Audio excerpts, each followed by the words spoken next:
지금 유럽 동쪽에서 벌어진 전쟁이 어느덧 3년째 이어지고 있습니다. 전선은 1200km까지 확대되었고 양측의 군사경제 손실은 이미 800조 원을 넘어섰습니다. 러시아는 늪과 같은 장기전에 들어섰고 우크라이나는 서방의 지원으로 버티고 있습니다. 세계는 지치고 질서는 흔들리고 있습니다. 하지만 우리가 정말 주목해야 할 질문은 따로 있습니다. 총성이 멈춘 뒤 이 전쟁 이후의 세계를 누가 다시 설계할 것인가? 한 노련한 국제정치학 교수는 세계 지도를 펼쳐놓고 이렇게 말했습니다. 전쟁이 끝나면 세계를 다시 세우기 위해 가장 필요한 나라는 대한민국일 수 있습니다. 과연 왜 국제전략가들은 한국을 전후 질서의 핵심 변수로 다시 계산하기 시작한 것일까요? 어디서 듣고 계신가요? 구독과 좋아요 잊지 마세요. 강의실 문을 열자마자 저는 리모컨을 들었습니다. 스크린에 한국의 K2 전차의 포탑이 떠올랐어요. 그 옆으로 천무다연장 로켓 발사 장면이 이어졌죠. 학생들의 웅성거림이 들려왔습니다. 아직 인사도 하기 전이었어요. 저는 의도적으로 침묵을 유지했습니다. 안녕하세요. 저는 리처드 헤인즈입니다. 런던 정경대에서 국제정치를 가르치고 있죠. 오늘 강의 주제를 칠판에 적지 않았어요. 대신 스크린만 응시했습니다. 학생들의 시선이 저에게 쏠렸어요. 누군가 노트북을 여는 소리가 났습니다. 저는 다음 슬라이드로 넘어갔어요. 철매 방공 시스템의 레이더가 화면을 채웠습니다. 그 아래 한글과 영문이 함께 적혀 있었어요. 학생 몇몇이 고개를 갸웃거렸습니다. 알렉산더 볼코프가 앞줄에서 팔짱을 꼈어요. 러시아 출신 교환학생이었죠. 저는 그의 표정을 흘끗 보았습니다. 예상대로 불편한 기색이 역력했어요. 저는 교탁에 리모컨을 내려놓았습니다. 그리고 천천히 입을 열었어요. 러시아는 지금 한국에 감사하고 있다고 말했습니다. 강의실이 순식간에 조용해졌어요. 누군가 펜을 떨어뜨리는 소리만 들렸습니다. 알렉산더의 눈썹이 찌푸려졌어요. 저는 그를 직접 쳐다보지 않았습니다. 대신 전체 학생들을 향해 시선을 돌렸어요. 감사라는 단어가 이상하게 들릴 거라고 덧붙였습니다. 전쟁 중인 나라가 왜 제3국에 고마워하냐는 질문이 나올 거라고 예상했어요. 저는 잠시 말을 멈췄습니다. 학생들의 반응을 살폈죠. 리나 첸이 노트북 화면을 응시하고 있었어요. 싱가포르 출신 박사과정이었습니다. 저는 그가 이미 자료를 검색하기 시작했다는 걸 알았어요. 스크린을 다시 가리켰습니다. K2 전차 한 대가 우크라이나 전선에 투입되면 어떤 일이 벌어지는지 설명하기 시작했어요. 러시아군 전차 운용 교리가 재편되어야 한다고 말했습니다. 천무다연장 로켓이 폴란드에 배치되면 칼리닝그라드 방어 계산이 바뀐다고 덧붙였어요. 철매 방공망이 발트 3국에 설치되면 러시아 공군의 작전 반경이 축소된다고 강조했습니다. 알렉산더가 손을 들었어요. 저는 고개를 끄덕였습니다. 그는 목소리를 가다듬으며 물었어요. 한국이 그런 무기를 실제로 제공했느냐고 따져 물었습니다. 저는 고개를 저었어요. 아니라고 답했습니다. 바로 그게 핵심이라고 말했어요. 한국은 움직이지 않았습니다. 폴란드의 요청에도 불구하고 직접 살상 무기는 제공하지 않았어요. 우크라이나의 간곡한 부탁에도 원칙을 유지했습니다. 저는 교탁을 손가락으로 두드렸어요. 이 자제력이 러시아에게는 계산 가능한 변수가 되었다고 설명했습니다. 만약 한국이 태도를 바꾸면 전선의 균형이 즉각 흔들린다는 사실을 러시아도 안다고 덧붙였어요. 독일 출신 학생이 질문했습니다. 그럼 러시아가 한국을 두려워한다는 뜻이냐고 물었어요. 저는 미소를 지었습니다. 두려움이 아니라 계산이라고 정정했어요. 강대국은 감정으로 움직이지 않는다고 말했습니다. 구조와 이익으로 판단한다고 강조했어요. 스크린에 새로운 그래프가 떠올랐습니다. 한국 방산 수출액 추이였어요. 2020년부터 가파르게 상승하는 곡선이 보였습니다. 저는 레이저 포인터로 2022년 이후 구간을 가리켰어요. 폴란드, 루마니아, 노르웨이, 호주로 이어지는 계약 목록이 나타났습니다. 학생들이 숫자를 확인하며 작게 탄성을 냈어요. 저는 교탁 앞으로 한 걸음 나섰습니다. 러시아 입장에서 생각해보라고 주문했어요. 유럽이 재무장하고 있다고 말했습니다. 나토 동부 전선이 강화되고 있다고 덧붙였어요. 그 무기의 상당수가 한국산이라고 강조했습니다. 그런데 한국은 우크라이나에 직접 무기를 주지 않았어요. 이 절제가 러시아에게는 최소한의 안전판이라고 설명했습니다. 리나가 손을 들었어요. 저는 그를 지목했습니다. 리나는 데이터를 언급하며 질문했어요. 한국이 만약 태도를 바꾸면 구체적으로 어떤 변화가 생기느냐고 물었습니다. 저는 고개를 끄덕였어요. 좋은 질문이라고 답했습니다. 칠판으로 걸어가 분필을 집었어요. 3가지 시나리오를 적기 시작했습니다. 첫째, K2 전차 100대 공급 시 전선 돌파력 증가. 둘째, 천무 로켓 50개 포대 배치 시 러시아 후방 보급로 타격 가능. 셋째, 철매 방공망 구축 시 러시아 공군 작전 제약. 학생들이 받아 적기 시작했어요. 저는 분필을 내려놓았습니다. 그리고 다시 말했어요. 러시아는 이 계산을 매일 하고 있다고 설명했습니다. 한국이 선을 넘지 않기를 바라고 있다고 덧붙였어요. 그래서 감사라는 표현이 외교적 수사가 아니라 구조적 현실이라고 강조했습니다. 알렉산더가 다시 손을 들었어요. 이번에는 표정이 조금 달랐습니다. 저는 그에게 발언 기회를 주었어요. 알렉산더는 조심스럽게 물었습니다. 그럼 한국이 러시아를 협상 테이블로 끌어낼 수 있는 카드를 가지고 있다는 뜻이냐고 질문했어요. 저는 잠시 생각했습니다. 그리고 답했어요. 카드라기보다는 변수라고 표현하는 게 맞다고 말했습니다. 한국의 선택이 전선의 미래를 바꿀 수 있다고 설명했어요. 하지만 한국은 아직 그 카드를 쓰지 않았다고 덧붙였습니다. 이 인내가 러시아에게는 예측 가능성을 제공한다고 강조했어요. 강의실 뒤쪽에서 일본 학생이 질문했습니다. 한국이 왜 그런 선택을 하느냐고 물었어요. 저는 스크린을 다시 바꿨습니다. 한국과 러시아의 교역 통계가 나타났어요. 에너지 수입 의존도, 북극 항로 협력 가능성, 극동 개발 참여 옵션 등이 표시되었습니다. 저는 학생들을 둘러보았습니다. 한국은 단순히 착한 나라여서 자제하는 게 아니라고 말했어요. 전후 질서를 계산하고 있다고 설명했습니다. 전쟁은 언젠가 끝난다고 덧붙였어요. 그때 러시아와 관계를 어떻게 설정할지 이미 고민하고 있다고 강조했습니다. 리나가 노트북을 보며 중얼거렸어요. 한국 기업들이 러시아 극동 개발 프로젝트에 관심을 보였다는 기사를 찾았다고 말했습니다. 저는 고개를 끄덕였어요. 바로 그거라고 답했습니다. 한국은 지금의 전쟁과 미래의 협력을 동시에 보고 있다고 설명했어요. 시계를 확인했습니다. 첫 번째 섹션을 마무리할 시간이었어요. 저는 학생들에게 말했습니다. 러시아가 한국에 감사하는 이유는 외교적 친절이 아니라고 반복했어요. 한국이 가진 산업적 영향력과 전략적 절제력 때문이라고 정리했습니다. 이 균형이 깨지는 순간 전선의 계산이 바뀐다고 강조했어요. 알렉산더는 더 이상 반박하지 않았습니다. 그는 팔짱을 풀고 노트에 뭔가를 적기 시작했어요. 저는 그 모습을 보며 속으로 생각했습니다. 이제 다음 단계로 넘어갈 준비가 되었다고 판단했어요. 러시아의 전쟁 계산 구조를 파헤칠 시간이었습니다. 저는 잠시 물을 마셨습니다.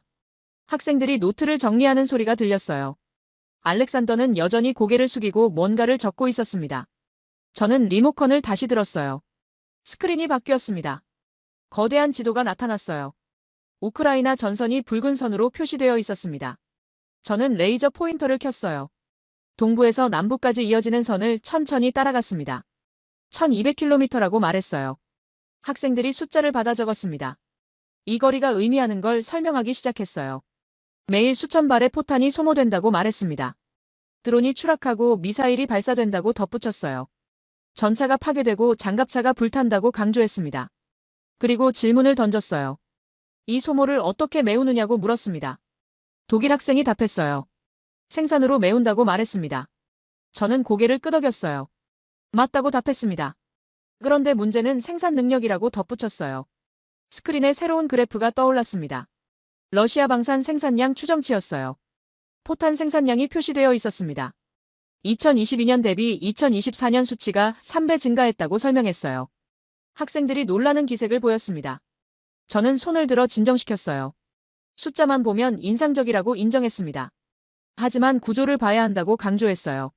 칠판으로 걸어갔습니다. 분필로 큰 원을 그렸어요. 안에 몇 가지 항목을 적기 시작했습니다. 원자재, 공작기계, 전자부품, 숙련공이라고 썼어요.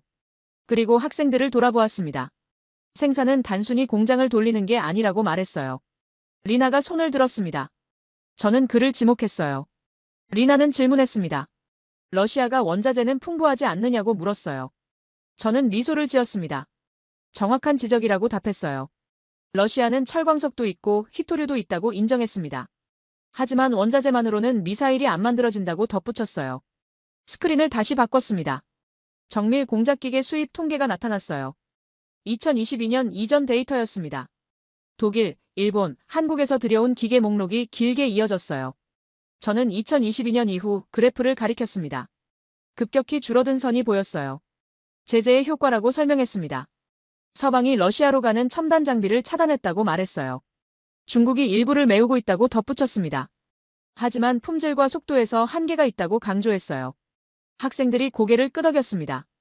알렉산더가 다시 손을 들었어요. 저는 그를 보았습니다. 알렉산더는 목소리에 힘을 주며 말했어요. 러시아는 자원대국이라고 강조했습니다. 에너지도 풍부하고 광물도 많다고 주장했어요. 시간이 지나면 생산 능력을 회복할 수 있다고 덧붙였습니다.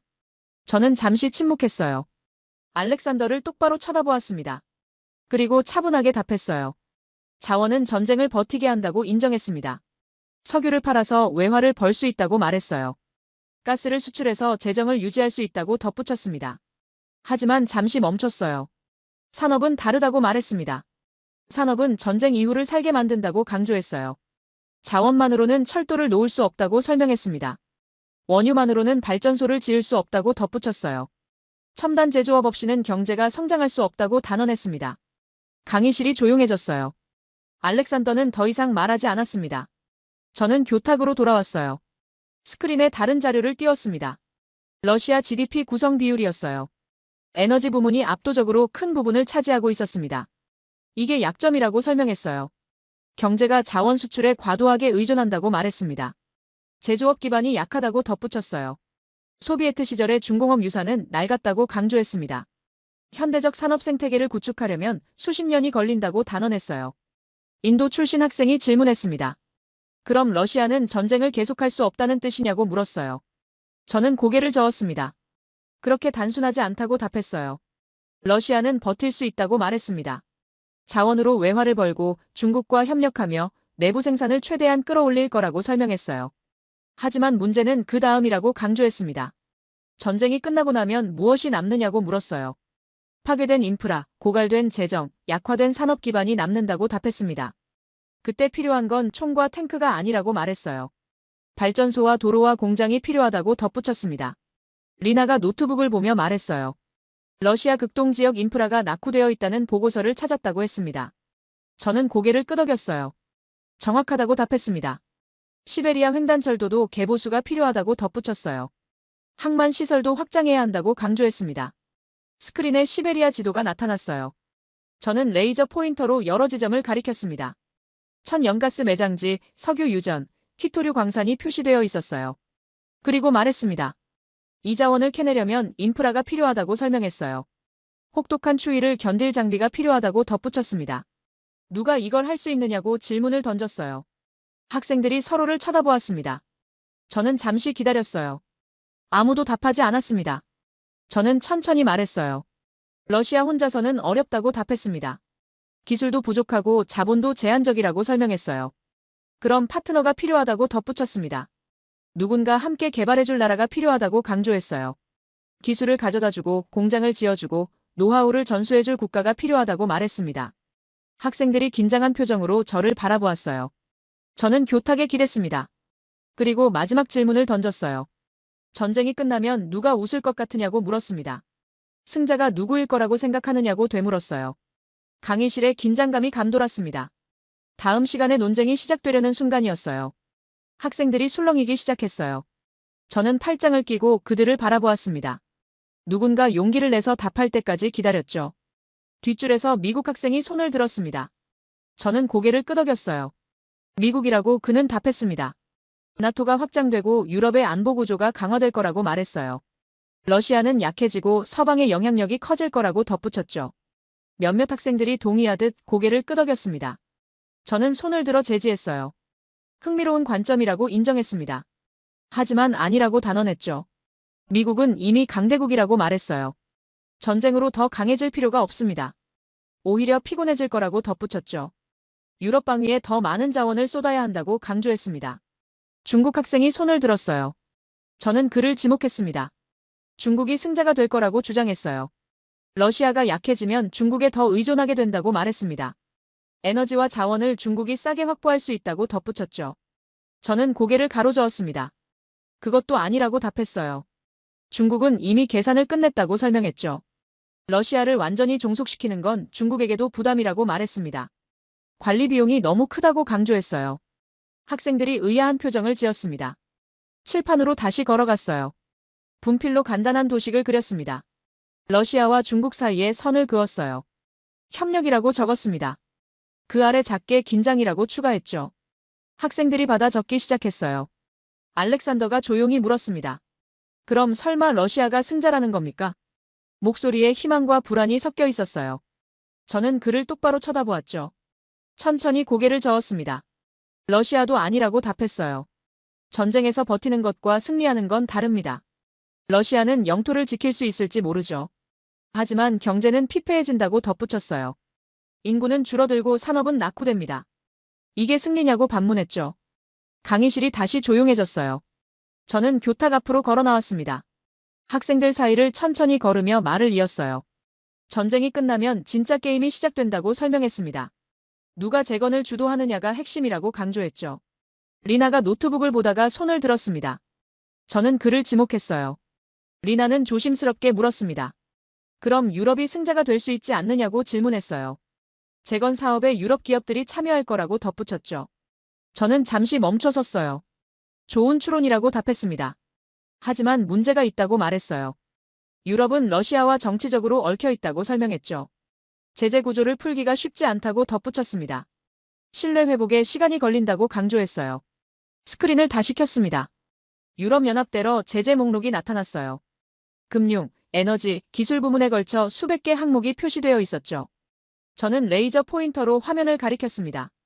이걸 하나씩 해제하는데 얼마나 걸릴 것 같으냐고 물었어요. 독일 학생이 답했습니다. 최소 몇 년은 걸릴 거라고 말했어요. 저는 고개를 끄덕였죠. 그 사이에 누군가 먼저 들어간다고 덧붙였습니다. 제재에 묶이지 않은 나라가 기회를 잡는다고 설명했어요. 학생들이 긴장한 표정으로 저를 바라보았습니다. 일본 학생이 손을 들었어요. 저는 그를 지목했죠. 일본은 어떠냐고 물었습니다. 기술력도 있고 자본도 있지 않느냐고 덧붙였어요. 저는 잠시 생각하는 척했습니다. 실제로는 이미 답을 준비하고 있었죠. 일본도 어렵다고 답했어요.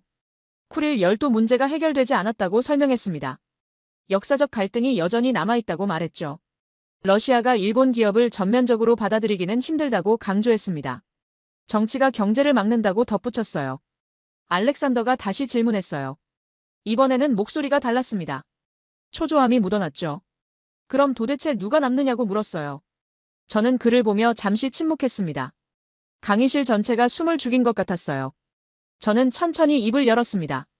정치적 장벽이 낮아야 한다고 말했어요. 역사적 갈등이 적어야 한다고 덧붙였죠. 기술력이 있어야 한다고 강조했습니다. 그리고 가장 중요한 건 종합적인 산업 능력이라고 단언했어요.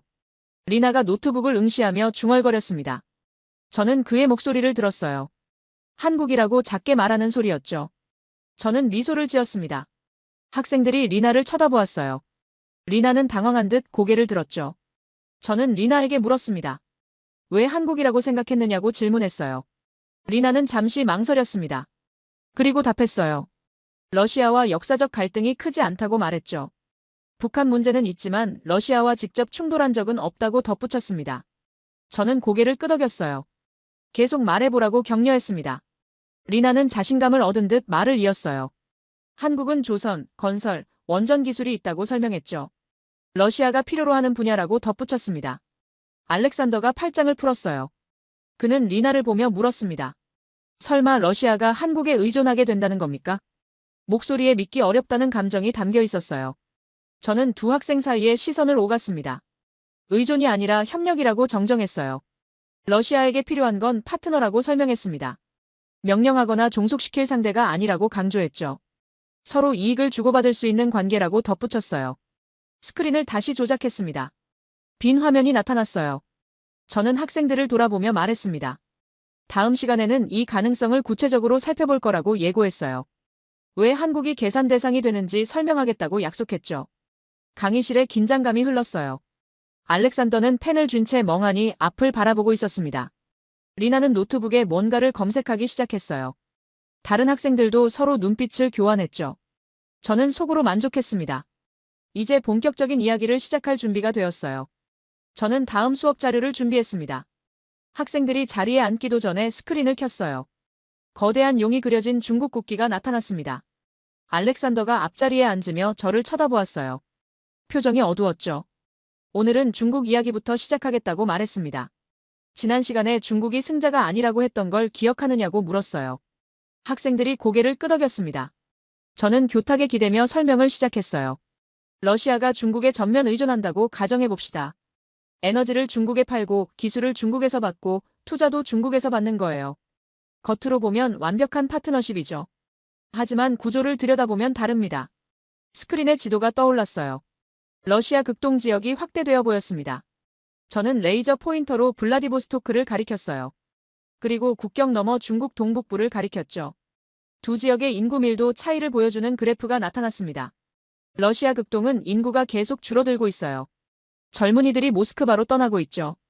반면 중국 동북부는 여전히 수천만 명이 살고 되었습니다.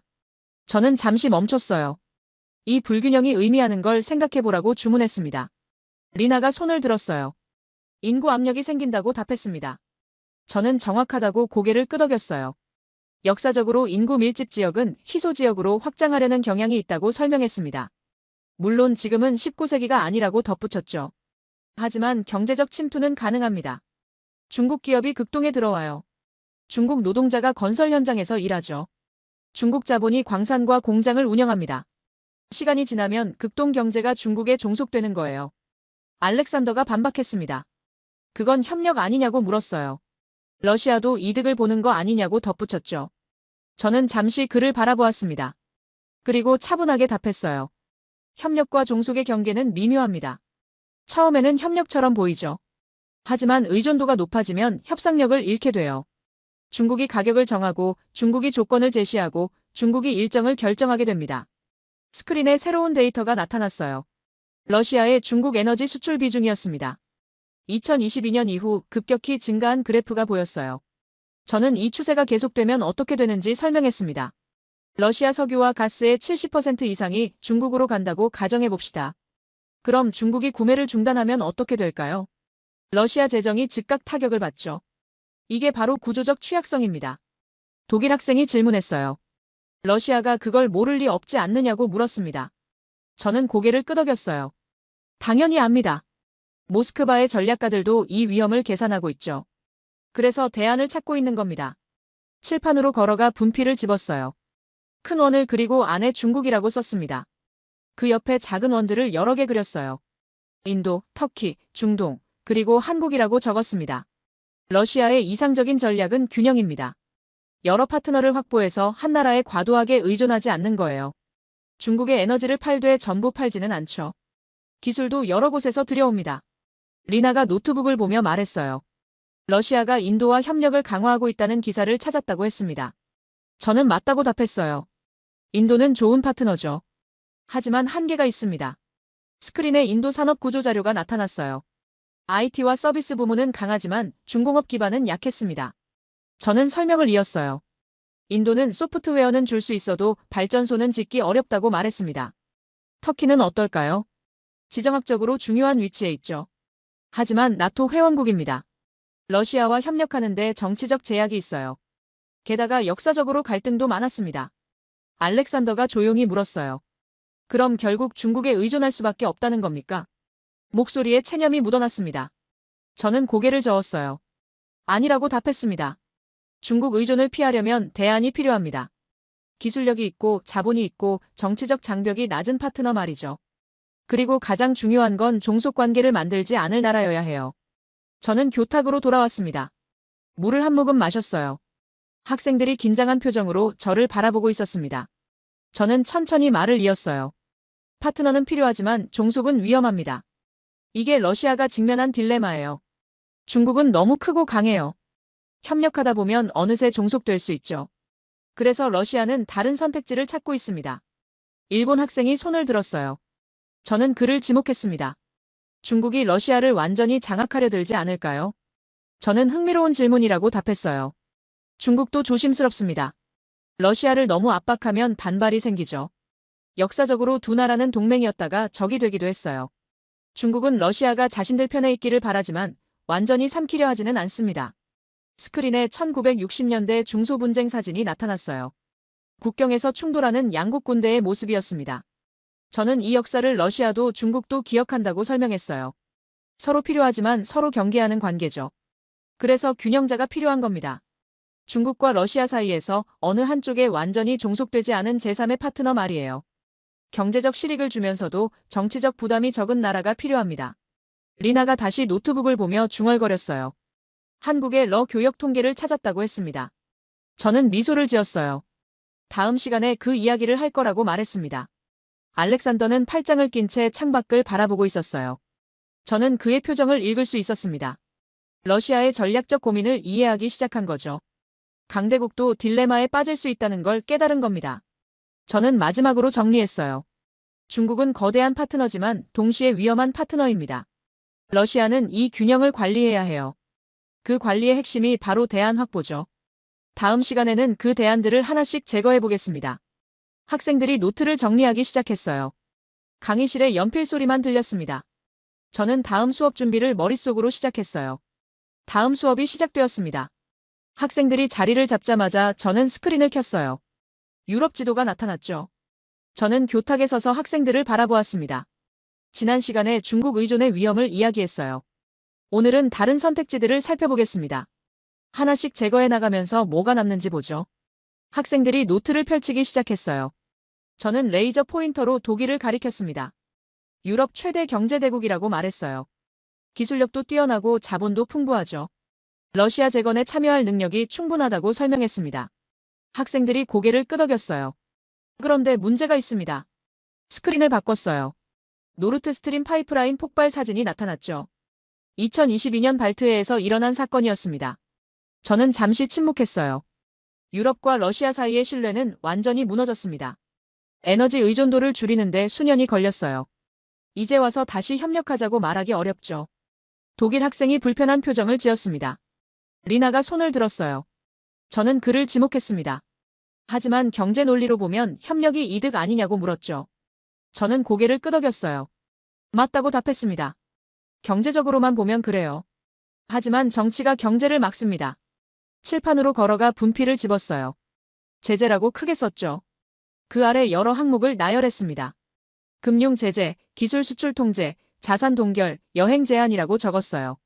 이걸 하나씩 풀어야 협력이 가능합니다. EU 회원국 27개국이 모두 동의해야 해요. 한 나라라도 반대하면 제재가 유지되죠. 폴란드를 생각해 보세요. 발트 3국을 생각해 보세요. 그들이 쉽게 동의할까요? 알렉산더가 조용히 말했어요. 시간이 지나면 가능하지 않겠느냐고 물었습니다. 저는 그를 보았어요. 가능하다고 답했죠. 하지만 그 시간이 문제입니다. 스크린에 타임라인이 나타났어요. 제재논의 시작부터 해제까지 예상 기간이 표시되어 있었습니다. 최소 3년에서 5년이라고 적혀 있었어요. 저는 레이저 포인터로 그 숫자를 가리켰습니다. 5년이면 너무 늦어요.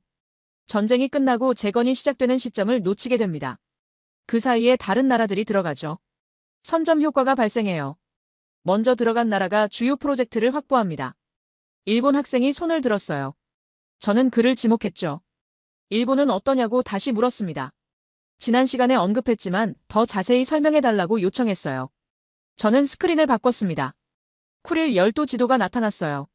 러시아어로는 쿠릴 제도, 일본어로는 북방 영토라고 불리는 섬들이었죠. 저는 이 작은 섬들이 얼마나 큰 장벽인지 설명하기 시작했습니다. 일본은 1945년 이후 이 섬들을 돌려받으려 노력해왔어요. 러시아는 거부했죠. 70년 넘게 해결되지 않은 문제입니다. 평화조약도 체결하지 못했어요. 기술적으로는 여전히 전쟁 상태죠. 이런 상황에서 대규모 경제 협력이 가능할까요? 일본 기업이 시베리아에 수십억 달러를 투자할까요? 러시아 정부가 일본 기술에 의존하는 걸 받아들일까요? 저는 고개를 저었습니다. 정치적 리스크가 너무 큽니다. 양국 국민 감정도 좋지 않아요. 일본 내에서는 대러 협력에 반대하는 여론이 강하죠. 러시아도 마찬가지예요. 역사 문제가 경제 논리를 압도합니다. 리나가 노트북을 보며 말했어요. 2022년 이전에도 일본-러시아 경제 협력이 제한적이었다는 자료를 찾았다고 했습니다. 저는 정확하다고 답했어요. 바로 그 이유 때문이라고 덧붙였죠. 스크린에 다른 나라들 목록이 나타났습니다. 인도, 터키, 중동 국가들이었어요. 저는 하나씩 짚어갔습니다. 인도는 IT는 강하지만 중공업이 약하다고 설명했어요. 터키는 나토 회원국입니다. 러시아와 역사적 갈등도 있죠. 흑해를 둘러싼 경쟁 관계예요. 전면적 협력은 어렵습니다. 중동 국가들은 에너지 분야에서 러시아와 경쟁자예요. 저는 교탁 앞으로 걸어 나왔습니다. 학생들을 둘러보며 말했어요. 선택지를 하나씩 지워나가고 있습니다. 유럽은 제재 구조에 묶였어요. 일본은 영토 분쟁에 발목 잡혔죠. 다른 나라들은 각자 한계가 명확합니다. 그럼 남는 건 뭘까요? 저는 잠시 말을 멈췄어요. 학생들이 긴장한 표정으로 저를 바라보았습니다. 알렉산더는 펜을 쥔 채 움직이지 않았어요. 정치적 장벽이 낮은 나라여야 합니다. 역사적 갈등이 적어야 해요. 제재 구조에서 자유로워야 하죠. 그리고 가장 중요한 건 산업 포트폴리오가 완성되어 있어야 한다고 강조했습니다. 리나가 조용히 말했어요. 한국이 그 조건에 맞는다고 했습니다. 저는 고개를 끄덕였어요. 이제 구체적으로 살펴볼 시간이라고 말했죠. 스크린을 껐습니다. 학생들이 어두워진 화면을 바라보았어요. 저는 칠판에 큰 글씨로 썼습니다. 준비된 설계자라고 적었어요. 그리고 돌아서서 학생들을 보았습니다. 다음 시간에는 왜 한국이 준비된 설계자인지 설명하겠습니다. 단순히 기술이 있어서가 아니라 통합 능력이 있기 때문이라고 예고했어요. 학생들이 받아 적기 시작했죠. 알렉산더는 여전히 조용했습니다. 하지만 그의 눈빛이 달라졌어요. 거부감보다는 호기심이 보였죠. 저는 속으로 미소 지었습니다. 이제 핵심으로 들어갈 준비가 되었어요. 강의실을 나서면서 저는 다음 수업 내용을 떠올렸습니다. 1950년 폐허에서 시작한 나라가 어떻게 세계 질서의 설계자가 될 수 있는지 보여줄 시간이었어요. 강의실 불이 꺼졌습니다. 학생들이 웅성거렸어요. 저는 리모컨을 들고 스크린만 켰습니다. 어둠 속에서 흑백 사진 한 장이 떠올랐어요. 1950년 서울이었습니다. 폐허였죠. 무너진 건물, 부서진 다리, 잿더미가 된 거리가 보였어요. 학생들이 숨을 죽였습니다. 저는 아무 말 없이 다음 사진으로 넘어갔어요. 1953년 부산 거리였습니다. 천막촌에서 사람들이 살고 있었어요. 아이들이 맨발로 뛰어다녔죠. 한 여성이 머리에 짐을 이고 걸어가는 모습이 보였습니다. 저는 여전히 침묵을 유지했어요. 스크린이 다시 바뀌었습니다. 컬러 사진이 나타났어요. 울산 조선소였죠. 거대한 크레인들이 늘어서 있었습니다. 배 한 척이 건조되고 있었어요. 학생들이 작게 탄성을 냈습니다. 저는 불을 켰어요. 학생들이 눈을 깜빡였습니다. 저는 교탁 앞에 섰죠. 70년입니다. 폐허에서 여기까지 70년이 걸렸어요. 이게 바로 준비된 설계자의 의미라고 말했습니다. 리나가 손을 들었어요. 저는 고개를 끄덕였습니다. 리나는 질문했죠. 구체적으로 어떤 능력을 말하는 거냐고 물었어요. 저는 칠판으로 걸어갔습니다. 분필을 집어 5가지 항목을 적기 시작했어요. 원자력, 조선, 건설, 반도체, 방산이라고 썼습니다. 그리고 돌아서서 학생들을 보았어요. 이게 전부가 아니라고 말했죠. 이건 시작일 뿐입니다. 스크린에 원자력 발전소 사진이 나타났어요. 저는 설명을 시작했습니다. 러시아가 전후에 가장 먼저 필요로 하는 게 뭘까요? 에너지입니다. 안정적이고 대규모 전력이 필요해요. 시베리아를 생각해 보세요. 영하 40도까지 내려가는 곳이에요. 난방이 필수죠. 산업시설을 돌리려면 막대한 전력이 필요합니다. 석탄 화력, 환경 문제가 있어요. 재생에너지, 규모가 부족하죠. 원자력이 답입니다. 한국은 APR-1400이라는 모델을 보유하고 있어요. 검증된 기술이죠. UAE에 수출했습니다. 안전성과 경제성을 입증했어요. 러시아 극동에 필요한 게 바로 이겁니다. 알렉산더가 반문했어요. 러시아도 원전 기술이 있지 않느냐고 물었습니다. 저는 맞다고 답했어요. 하지만 러시아 원전은 자국용이라고 설명했죠. 수출형 모델 개발에는 한계가 있다고 덧붙였습니다. 스크린이 바뀌었어요. 거대한 LNG 운반선이 나타났습니다. 저는 두 번째 항목으로 넘어갔어요. 조선입니다. 북극 항로가 열리고 있죠. 시베리아 자원을 실어 나를 배가 필요해요. 현대중공업, 삼성중공업, 한화오션을 아십니까? 세계 조선 시장의 상당 부분을 차지하고 있어요. 특히 LNG선과 쇄빙선 기술은 최고 수준이죠. 북극 환경을 견딜 수 있는 선박을 만들 수 있습니다. 리나가 노트북을 보며 말했어요. 한국이 세계 LNG선 발주량의 70% 이상을 수주했다는 기사를 찾았다고 했습니다. 저는 정확하다고 답했어요. 이게 바로 경쟁력이라고 강조했죠. 세 번째 항목입니다. 스크린에 고속도로와 철도 건설 현장이 나타났어요. 저는 건설을 가리켰습니다. 시베리아 횡단철도 현대화가 필요해요. 새로운 항만도 지어야 하죠. 한국 건설사들은 중동에서 수십 년간 일했습니다. 사막의 극한 환경을 경험했어요. 시베리아의 동토층도 다룰 수 있죠. 현대건설, GS건설, 삼성물산이 그 노하우를 가지고 있습니다. 독일 학생이 질문했어요. 유럽 건설사도 가능하지 않느냐고 물었습니다. 저는 고개를 끄덕였어요. 기술적으로는 가능하다고 답했습니다. 하지만 제재 문제를 기억하라고 말했죠. 정치가 발목을 잡습니다. 네 번째입니다. 스크린에 반도체 공장 클린룸이 나타났어요. 저는 잠시 멈췄습니다. 이게 가장 중요할지도 모른다고 말했어요. 산업 고도화에는 반도체가 필수입니다. 자동화 공장, 스마트시티, 첨단 제조업 모두 반도체가 필요해요. 삼성과 SK하이닉스가 세계 메모리 반도체 시장을 장악하고 있죠. 러시아가 산업을 재건하려면 이 기술이 필요합니다. 알렉산더가 조용히 말했어요. 하지만 반도체는 전략 물자 아니냐고 물었습니다. 수출 통제가 있지 않느냐고 덧붙였죠. 저는 중요한 지적이라고 인정했어요. 지금은 그렇습니다. 하지만 전쟁이 끝나고 관계가 정상화되면 달라져요. 협상의 여지가 생기죠. 한국은 미국의 동맹이지만 독자적 외교 공간도 가지고 있습니다. 이 균형이 중요해요. 다섯 번째 항목입니다. 저는 칠판의 마지막 단어를 가리켰어요. 방산입니다. 학생들이 긴장한 표정을 지었죠. 저는 설명을 이어갔습니다. 전쟁 후에도 안보는 필요해요. 러시아 극동은 방대한 지역입니다. 국경 관리가 필수죠. 한국 방산 기술은 검증되었어요.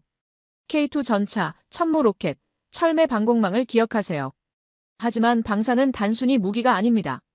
기술 협력의 수단이에요. 공동 개발, 기술 이전, 현지 생산까지 가능하죠. 이게 장기적 관계를 만드는 기반입니다. 저는 교탁으로 돌아왔어요. 물을 한 모금 마셨습니다. 학생들이 받아 적느라 분주했어요. 저는 다시 입을 열었습니다. 이 5가지가 따로따로 존재하는 게 아닙니다. 통합되어 있어요. 발전소를 짓고 항만을 건설하고 선박을 제조하고 산업을 고도화하고 안보를 보장하는 전체 패키지죠. 리나가 손을 들었어요. 이게 바로 설계 능력이라는 뜻이냐고 물었습니다. 저는 활짝 웃었어요. 정확하다고 답했죠. 러시아가 필요로 하는 건 단일 산업이 아니라고 강조했습니다. 전력을 만들고 항만을 확장하고 철도를 연결하고 산업을 고도화하는 통합 설계 능력입니다. 이 능력을 이미 증명한 나라는 생각보다 많지 않아요. 한국은 그중 하나죠. 스크린에 한국 경제 성장 그래프가 나타났습니다. 1960년부터 2020년까지 가파르게 상승하는 곡선이었어요. 저는 레이저 포인터로 그래프를 따라갔습니다. 이 성장은 운이 아닙니다. 전략적 선택의 결과예요. 중화학공업 육성, 수출 주도 성장, 기술 자립 노력이 만든 성과죠. 러시아가 지금 필요로 하는 게 바로 이 경험입니다. 알렉산더가 팔짱을 풀었어요. 그는 천천히 손을 들었습니다. 저는 그를 지목했죠. 알렉산더는 조심스럽게 물었어요. 그럼 한국이 러시아 재건의 핵심 파트너가 될 수 있다는 겁니까? 저는 잠시 침묵했습니다. 그리고 답했어요. 가능성이 아니라 계산 대상입니다. 러시아 전략가들도 이미 알고 있어요. 전쟁이 끝나면 누구와 협력할지 저울질하고 있죠. 강의실이 조용해졌어요. 저는 칠판에 적힌 5단어를 다시 가리켰습니다. 이게 70년의 결과물이라고 말했어요. 폐허에서 설계자로 올라선 나라의 자산이라고 강조했습니다. 리나가 노트에 뭔가를 적으며 중얼거렸어요. 준비된 설계자라는 표현이 이제 이해된다고 말했습니다. 저는 고개를 끄덕였어요. 다음 시간에는 이 설계가 어디서 시작되는지 보여주겠다고 예고했죠. 학생들이 정리를 시작했습니다. 알렉산더는 여전히 칠판을 응시하고 있었어요. 저는 그의 표정에서 변화를 읽었습니다. 이제 다음 단계로 넘어갈 준비가 되었어요. 다음 수업이 시작되기 전에 저는 준비를 마쳤습니다. 스크린에 거대한 세계 지도를 띄워놨어요. 학생들이 들어오면서 지도를 보았죠. 북극해가 중심에 있었습니다. 저는 학생들이 자리를 잡을 때까지 기다렸어요. 모두 안자부를 약간 어둡게 조절했습니다. 지도가 더 선명하게 보였죠. 저는 레이저 포인터를 켰습니다. 북극을 가리켰어요. 얼음이 녹고 있다고 말했습니다. 기후변화의 결과죠. 하지만 지정학적으로는 새로운 기회를 만들고 있다고 설명했어요. 학생들이 집중하기 시작했습니다. 북극 항로를 따라 레이저를 움직였어요. 러시아 북부 해안선을 따라 그어진 빨간 선이었습니다. 노르웨이에서 시작해 베링 해협까지 이어졌죠. 저는 숫자를 제시했습니다. 수에즈 운하를 거치는 기존 항로보다 40% 짧습니다. 운송 시간이 2주 이상 단축돼요. 연료비도 절감되죠. 유럽과 아시아를 연결하는 새로운 길입니다. 리나가 손을 들었어요. 저는 고개를 끄덕였습니다. 리나는 질문했죠. 하지만 여전히 얼음이 많지 않느냐고 물었어요. 저는 맞다고 답했습니다. 그래서 쇠빙선이 필요하다고 덧붙였어요. 스크린을 바꿨습니다. 한국이 건조한 쇠빙 LNG선 사진이 나타났어요. 얼음을 뚫고 나아가는 모습이었죠. 저는 설명을 이었습니다. 이런 선박을 만들 수 있는 나라가 많지 않다고 말했어요. 하지만 선박만으로는 부족합니다. 레이저 포인터를 시베리아 해안으로 옮겼어요. 여러 지점에 빨간 점이 찍혀 있었습니다. 항만이 필요한 위치들이었죠. 북극 항로가 작동하려면 인프라가 필수입니다. 화물을 싣고 내릴 항만이 있어야 해요. 연료를 보급할 시설이 필요하죠. 선박을 수리할 조선소도 있어야 합니다. 알렉산더가 조용히 말했어요. 러시아가 직접 건설할 수 있지 않느냐고 물었습니다. 저는 잠시 생각했어요. 그리고 답했죠. 가능합니다. 하지만 시간과 비용 문제가 있어요. 시베리아 북부는 건설 환경이 극악합니다. 영구 동토층을 뚫어야 해요. 장비와 자재를 운송하기도 어렵죠. 혼자서는 수십 년이 걸립니다. 스크린에 블라디보스토크 항만 사진이 나타났어요. 저는 레이저로 가리켰습니다. 여기가 핵심이라고 말했어요. 학생들이 고개를 들었죠. 블라디보스토크는 러시아 극동의 관문입니다. 태평양으로 나가는 출구예요. 북극에서 내려온 자원이 여기서 환적되죠. 그리고 어디로 갈까요? 레이저를 남쪽으로 움직였습니다. 한국 동해안을 지나 부산에서 멈췄어요. 빨간 원이 부산을 표시하고 있었습니다. 저는 천천히 말했어요. 부산입니다. 블라디보스토크에서 불과 800km예요. 하루도 안 걸리는 거리죠. 세계적 수준의 항만 인프라가 있습니다. 환적 능력이 검증되어 있어요. 리나가 노트북을 열었어요. 뭔가를 검색하기 시작했습니다. 저는 계속 설명했어요. 시베리아 자원이 세계로 나가는 흐름을 그려봅시다. 북극 항만에서 선박에 실려요. 블라디보스토크로 오죠. 거기서 부산으로 환적됩니다. 부산에서 어디로 갈까요? 동남아, 중동, 유럽, 아프리카로 퍼져나갑니다. 부산이 허브가 되는 거예요. 시베리아와 세계를 연결하는 고리죠. 독일 학생이 손을 들었어요. 저는 그를 지목했습니다. 그는 질문했죠. 블라디보스토크에서 직접 세계로 보내면 되지 않느냐고 물었어요. 저는 고개를 저었습니다. 블라디보스토크는 겨울에 얼어요. 항만 시설도 낙후되어 있죠. 대형 컨테이너선을 처리할 능력이 부족합니다. 확장하려면 투자가 필요해요. 하지만 부산은 다릅니다. 이미 세계 5위권 컨테이너 항만이에요. 연중 운영되죠. 글로벌 해운사들이 정기 기항합니다. 물류 네트워크가 완성되어 있어요. 스크린에 물류 흐름도가 나타났습니다. 시베리아 자원, 북극 항로, 블라디보스토크, 부산, 세계 각지로 이어지는 화살표들이었어요. 저는 이 구조를 설명했습니다. 이게 바로 연결 능력입니다. 단순히 배를 만드는 게 아니라 전체 흐름을 설계하는 거예요. 항만을 짓고 선박을 운영하고 환적을 처리하고 세계로 보내는 통합 시스템이죠. 알렉산더가 팔짱을 꼈어요. 그는 천천히 말했습니다. 그럼 러시아 자원이 한국을 거쳐야 한다는 뜻입니까? 목소리에 복잡한 감정이 섞여 있었어요. 저는 조심스럽게 답했습니다. 거쳐야 한다기보다 거치는 게 효율적이라는 거예요. 러시아도 이익입니다. 빠르고 안정적으로 자원을 팔 수 있으니까요. 한국도 이익이죠. 환적 허브로서 수익을 얻으니까요. 리나가 손을 들었어요. 데이터를 찾았다고 말했습니다. 부산항 환적 비율이 50%가 넘는다고 했어요. 저는 정확하다고 답했죠. 이미 환적 허브로 기능하고 있다고 덧붙였습니다. 스크린을 다시 바꿨어요. 시베리아 지하자원 분포도가 나타났습니다. 천연가스, 석유, 석탄, 히토류, 니켈, 구리 표시가 가득했어요. 저는 레이저로 하나씩 가리켰습니다. 이 모든 자원이 나가려면 출구가 필요합니다. 서쪽으로는 유럽이 제재 중이에요. 남쪽으로는 중국이 있지만 과도한 의존은 위험하죠. 동쪽 태평양이 대안입니다. 그리고 태평양으로 나가는 길목에 한국이 있어요. 지리적으로 피할 수 없는 위치입니다. 운명적 연결이라고 할 수 있죠. 일본 학생이 질문했어요. 일본도 비슷한 위치 아니냐고 물었습니다. 저는 고개를 끄덕였어요. 지리적으로는 그렇다고 답했죠. 하지만 정치 문제를 기억하라고 말했습니다. 쿠릴 열도 분쟁이 해결되지 않았어요. 러시아가 일본에 전략적으로 의존하기는 어렵죠. 반면 한국은 러시아와 영토 분쟁이 없습니다. 역사적 갈등도 제한적이에요. 저는 교탁으로 돌아왔습니다. 학생들을 둘러보며 말했어요. 북극은 단순한 빙하가 아닙니다. 21세기 새로운 무역로예요. 그 무역로의 입구에 대한민국이 서 있죠. 알렉산더가 조용히 물었어요. 러시아가 이걸 알고 있습니까? 저는 미소를 지었습니다. 당연히 안다고 답했어요. 모스크바 전략가들도 지도를 보고 있다고 덧붙였죠. 스크린에 부산항 전경이 떠올랐습니다. 밤에 찍은 사진이었어요. 수천 개의 컨테이너가 불빛 아래 놓여 있었죠. 크레인들이 쉬지 않고 움직이고 있었습니다. 저는 마지막으로 말했어요. 시베리아의 자원이 세계로 나가려면 항로가 필요하고 선박이 필요하고 환적항이 필요합니다.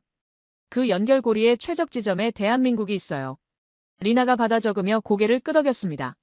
다른 학생들도 집중해서 노트를 정리했어요. 저는 시계를 확인했습니다. 다음 시간이 마지막이라고 예고했어요. 다음에는 제 개인적 고백으로 끝맺겠다고 말했습니다. 학생들이 고개를 들었어요. 저는 미소를 지으며 강의실을 나섰습니다.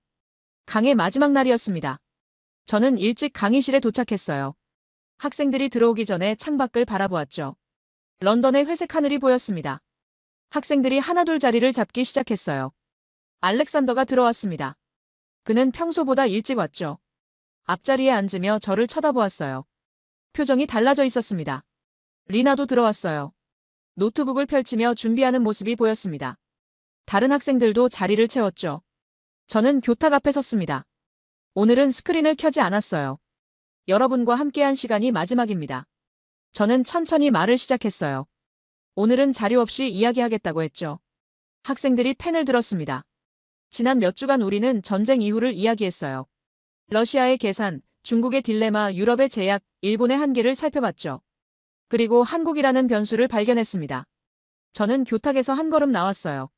학생들 사이를 천천히 걸으며 말했습니다. 솔직히 고백하자면 저도 처음에는 몰랐어요. 한국을 이렇게 보지 않았죠. 알렉산더가 고개를 들었습니다. 저는 그를 보며 말을 이었어요. 저에게 한국은 성장한 중견국이었습니다. 경제 규모가 크고 기술력이 있는 나라였죠. 하지만 세계 질서를 설계하는 나라라고는 생각 못했어요. 무엇이 저를 바꿨을까요? 저는 창가로 걸어갔습니다. 음악을 바라보며 말했어요.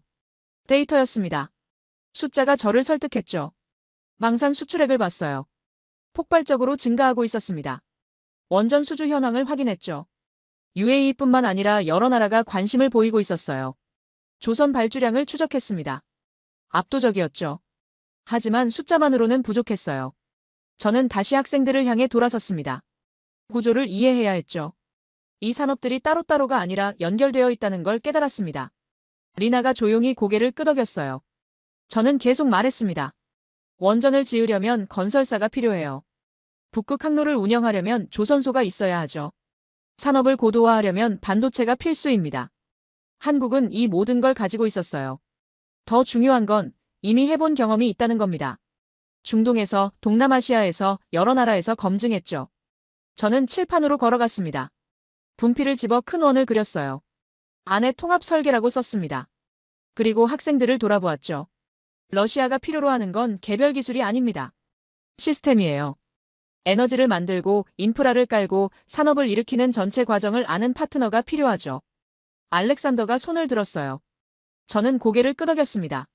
그는 조심스럽게 물었어요. 교수님, 그래서 러시아는 한국을 적으로 돌릴 수 없다는 겁니까? 저는 잠시 침묵했습니다. 그리고 답했어요. 적이라는 표현은 정확하지 않습니다. 러시아는 한국을 계산에 넣고 있어요. 전쟁 중에도 전쟁 후에도 필요할 수 있는 파트너로 보고 있죠. 그래서 한국의 자제력에 감사하는 겁니다. 첫 시간에 했던 말을 기억하세요. 한국이 방산 지원을 결정하면 전선이 바뀐다고 했죠. 러시아는 그걸 압니다. 하지만 동시에 전쟁이 끝난 뒤를 계산하고 있어요. 누가 시베리아 개발을 도울 수 있는지, 누가 북극 인프라를 건설할 수 있는지, 누가 산업 재건에 참여할 수 있는지 따지고 있죠. 리나가 노트북을 보며 말했어요. 그건 외교적 친절이 아니라 구조적 계산이라는 거네요. 저는 활짝 웃었습니다. 정확하다고 답했어요. 전쟁은 군사로 시작되지만 평화는 산업으로 완성됩니다. 저는 천천히 말했어요. 총과 탱크로 영토를 지킬 수 있어요. 하지만 발전소와 공장으로 미래를 만들죠. 독일 학생이 질문했습니다. 그럼 한국이 러시아에 종속되는 건 아닙니까? 저는 고개를 저었어요. 협력은 쌍방향입니다. 러시아는 기술과 자본이 필요하고 한국은 시장과 자원이 필요하죠. 물론 리스크는 있어요. 정치적 변수가 많습니다. 미국과의 관계, 중국의 반응, 국내 여론 등을 고려해야 하죠. 하지만 가능성은 분명히 존재합니다. 저는 교탁으로 돌아왔어요. 물을 한 모금 마셨습니다. 학생들이 조용히 저를 바라보고 있었어요. 저는 마지막 이야기를 시작했습니다. 나는 한국을 과소평가했습니다. 솔직히 고백해요. 국제정치를 30년 가까이 공부했지만 한국을 이런 시각으로 본 건 최근입니다. 1950년 폐허 사진을 기억하세요. 그 나라가 70년 만에 여기까지 왔어요. 세계 10위권 경제대국이 되었죠. 첨단 산업을 보유하게 되었습니다. 하지만 더 중요한 건 이겁니다. 저는 칠판을 가리켰어요. 통합 설계 능력을 갖췄다는 거예요. 단순히 부자가 된 게 아니라 다른 나라의 발전을 도울 수 있는 위치에 선 겁니다. 알렉산더가 팔짱을 풀었어요. 그는 천천히 말했습니다. 그럼 전쟁 이후 세계 질서에서 한국의 역할이 커진다는 말씀입니까? 저는 고개를 끄덕였죠. 커질 수밖에 없습니다. 러시아뿐만 아니에요. 중앙아시아, 동남아시아, 중동, 아프리카까지 인프라 개발이 필요한 나라들이 많죠. 한국은 그들의 파트너가 될 수 있어요. 리나가 조용히 말했어요. 그래서 준비된 설계자라는 표현을 쓰신 거군요. 저는 미소를 지었습니다. 맞다고 답했어요. 설계자는 단순히 계획을 그리는 사람이 아닙니다. 실행할 수 있는 사람이에요. 기술이 있고 경험이 있고 자본이 있고 의지가 있는 주체죠. 한국이 그렇습니다. 저는 창밖을 다시 바라보았어요. 회색 하늘 아래 런던이 펼쳐져 있었습니다. 저는 천천히 말했어요. 20세기에는 미국이 전후 질서를 설계했죠. 마셜 플랜을 기억하세요. 21세기에는 다를 겁니다. 한 나라가 모든 걸 주도하지 않아요. 여러 행위자가 참여하죠. 그 중에서 한국은 핵심 변수가 될 수 있습니다. 일본 학생이 손을 들었어요. 저는 그를 지목했습니다. 그는 질문했죠. 하지만 한국도 한계가 있지 않습니까? 인구도 적고 자원도 없는데요. 저는 고개를 끄덕였어요. 맞습니다. 한계는 분명히 있어요. 하지만 21세기 경쟁력은 인구나 자원이 아니라고 말했죠. 기술과 연결 능력입니다. 한국은 기술을 보유했어요. 그리고 세계와 연결되어 있죠. 동맹 네트워크, 무역 네트워크, 문화 네트워크까지 촘촘합니다. 이게 진짜 자산이에요. 저는 학생들을 천천히 둘러보았습니다. 마지막으로 전하고 싶은 말이 있었어요. 저는 숨을 깊이 들이쉬었습니다. 전쟁 이후 세계는 한국의 가치를 다시 계산하게 될 겁니다. 이미 시작되었어요. 폴란드가 무기를 주문하고 UAE가 원전을 발주하고 여러 나라가 협력을 요청하고 있죠. 러시아도 예외가 아닙니다. 전쟁이 끝나면 파트너를 찾을 거예요.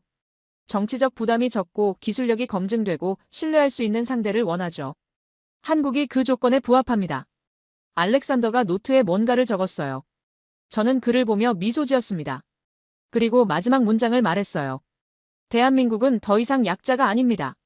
세계는 이미 계산을 시작했어요. 여러분도 이제 그 계산에 동참하셨죠? 강의실이 조용했습니다. 저는 칠판의 글씨를 천천히 지웠어요. 분필 가루가 날렸죠. 학생들이 받아 적기를 멈추고 저를 바라보았습니다. 리나가 조용히 박수를 쳤어요. 다른 학생들도 따라 박수를 치기 시작했습니다. 알렉산더도 천천히 손뼉을 쳤어요. 저는 고개를 숙여 인사했습니다. 여러분, 감사합니다. 저는 마지막으로 말했어요. 이 수업을 준비하며 저도 많이 배웠습니다. 한국을 다시 보게 되었죠. 학생들이 일어나기 시작했어요. 몇몇이 다가와 질문했습니다. 알렉산더도 천천히 다가왔어요. 그는 악수를 청했죠. 좋은 수업이었습니다. 알렉산더가 말했어요. 많은 걸 다시 생각하게 됐어요. 저는 그의 손을 잡았습니다. 그것으로 충분하다고 답했죠. 리나도 인사를 했어요. 데이터를 더 찾아보겠다고 말했습니다. 한국 기업들의 해외 프로젝트를 추적해보고 싶다고 했죠. 저는 격려했습니다. 학생들이 하나둘 강의실을 나갔어요. 저는 혼자 남아 창밖을 바라보았습니다. 런던의 하늘은 여전히 회색이었죠. 하지만 제 마음속에는 다른 풍경이 그려지고 있었어요. 북극의 얼음, 시베리아의 광활한 대지, 부산항의 불빛이 떠올랐습니다. 그리고 1950년 폐허에서 일어난 사람들이 보였어요. 그들이 만든 나라가 이제 세계 질서를 설계하는 위치에 섰죠. 저는 그 사실에 경이로움을 느꼈습니다. 가방을 챙기며 저는 생각했어요. 다음 학기에는 무엇을 가르칠까? 어쩌면 한국의 산업 전략을 심화 과정으로 만들어 볼까? 강의실 문을 닫으며 뒤돌아보았습니다. 빈 의자들이 보였어요. 하지만 그 자리에서 일어난 토론과 깨달음은 남아있을 거라고 생각했습니다. 복도를 걸으며 저는 미소 지었어요. 국제 정치학자로서 30년을 살았지만 아직도 배울 게 많다는 걸 깨달았습니다. 한국이 그걸 가르쳐줬죠. 건물을 나서자 런던에 차가운 바람이 불었습니다. 저는 코트깃을 세웠어요. 그리고 걸음을 옮겼습니다. 세계는 변하고 있었고 저는 그 변화를 목격하고 있었습니다.